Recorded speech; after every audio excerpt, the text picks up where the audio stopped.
தினமும் உணவுல தயிரை பயன்படுத்தணும்னு சொல்லுவாங்க. தயிரை அன்றாட உணவுல நம்ம சேர்த்துட்டு வந்தோம்னா உடல் ஆரோக்கியத்துக்கு ரொம்ப நல்லதுங்க. உடல் எடையை அதிகரிக்க இந்த தயிரை எப்படி சாப்பிடணுன்றதை பத்தி தான் இந்த வீடியோல பார்க்க போறோம்.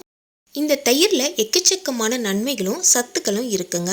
இதுல பார்த்தீங்கன்னா புரதம், carbohydrate, calcium, magnesium, potassium, vitamin B6, vitamin A, sodium. So இவ்வளோ சத்துக்கள் இந்த தயிரில் இருக்குது. சில பேர் தயிர் சாப்பிட்டா உடல் எடை குறையும்னு சொல்கிறாங்க. ஆனால் இந்த தயிரை உடல் எடை கூட்டுறதுக்கு எப்படி சாப்பிடணுன்றதை பற்றி தான் இப்போ நான் உங்கள் கூட ஷேர் பண்ணிக்க போகிறேன். தயிர் நீங்கள் பயன்படுத்தும் போது கடைகளில் வாங்கக்கூடிய பேக்கெட் மில்கை நீங்கள் பயன்படுத்தக்கூடாது. இது நான் வீட்டிலே தோய்ச்ச பசும்பால் தயிர். இந்த தயிர் புளிக்கவே புளிக்காது, அப்படியே பசும்பால் வாசனை அடிக்கும். ஸோ இந்த தயிர் நான் வீட்டில் நைட்டே தோய்ச்சிருவேன். இந்த தயிரை தோய்க்கிறதுக்குன்னு நிறைய முறைகள்லாம் இருக்குது. ஸோ எங்கள் பாட்டி தான் இந்த தயிர் எனக்கு தோய்ச்சி கொடுப்பாங்க டெய்லியுமே. இந்த தயிரை அப்படியே நம்ம சாப்பிட்டாலுமே செம்ம டேஸ்ட்டாக இருக்கும். பட் வெயிட் கெயின் பண்ணுறதுக்கு புளிச்ச தயிரை நீங்கள் பயன்படுத்தக்கூடாது. கடைகளில் கிடைக்கக்கூடிய பேக்கெட் தயிரும் பயன்படுத்தக்கூடாது. இது நீங்கள் பால் வாங்கி காய்ச்சி வீட்டிலே தோய்ச்சிங்கன்னா இதோட டேஸ்ட்டு சூப்பராக இருக்கும். இதை நீங்கள் வெயிட் கெயின் பண்ணுறதுக்கு எப்படி பயன்படுத்தணுன்றதை இப்போ நான் சொல்ல போகிறேன். முதல்ல ஒரு மிக்சி ஜார் எடுத்துக்கோங்க. இந்த மிக்சி ஜாரில் ஒரு 100 கிராம் அளவுக்கு நான் தயிர் சேர்த்துக்கிறேன். தயிர் ரொம்ப திக்காக இருக்கணும்னு அவசியம் இல்லை. பட் தயிர் புளிக்காமல் இருக்கணும். இது வீட்டில் தோய்ச்ச தயிர்ன்றதுனால பால் வாசனை தான் அதிகமாக இருக்கும். இது கூட நான் சேர்க்குற நட்ஸ் எல்லாம் கரெக்டாக சேர்த்துக்கோங்க. ஒரு 5-6 முந்திரி பருப்பு சேர்த்துக்கோங்க.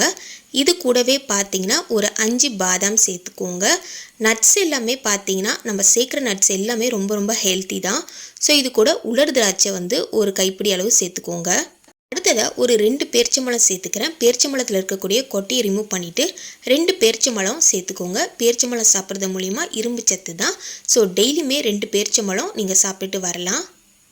இது கூட ஒரு பெரிய சைஸ் வாழைப்பழம் சேர்க்க வேண்டாம். ஒரு பாதி சைஸ் வாழைப்பழம் சேர்த்தாலே போதும்.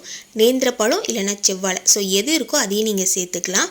இதோட சுவைக்காக பார்த்தீங்கன்னா நான் நாட்டு சக்கரை சேர்த்துக்கிறேன். நீங்கள் தேன் கூட சேர்த்துக்கலாங்க. பட் ஒயிட் சுகர் மட்டும் பயன்படுத்தாதீங்க. அதில் எந்த ஒரு யூஸ்மே கிடையாது. ஆரோக்கியமான முறையில் வெயிட் கெயின் பண்ணுறதுக்கு ஆரோக்கியமான உணவுகளை மட்டும்தான் நம்ம இதில் சேர்க்கணும்.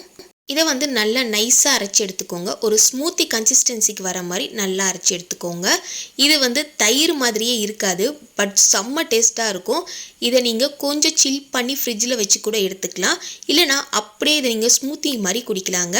மார்னிங் பிரேக்ஃபாஸ்ட் முடிச்சுட்டு ஒரு 1 hour கழித்து எடுத்துக்கோங்க. இதில் தயிர் சேர்க்கறதுனால நைட் டைம் நீங்கள் குடிக்க வேண்டாம். மார்னிங் டைம் மட்டும் எடுத்துக்கிட்டாலே போதும். ஒரு வேளை எடுத்துக்கிட்டாலே போதும். இந்த வீடியோ உங்களுக்கு யூஸ்ஃபுல்லாக இருந்துச்சுன்னா நம்ம சேனலை மறக்காமல் சப்ஸ்கிரைப் பண்ணிவிடுங்க. உங்கள் ஃப்ரெண்ட்ஸ் அண்ட் ஃபேமிலிக்கு இந்த வீடியோவை ஷேர் பண்ணுங்கள். அவங்களுக்கு ரொம்ப ரொம்ப யூஸ்ஃபுல்லாக இருக்கும். இந்த மாதிரியான வீடியோவை தெரிஞ்சுக்க நம்ம சேனலை சப்ஸ்கிரைப் பண்ணிவிடுங்க. Thank you so much. பாய்.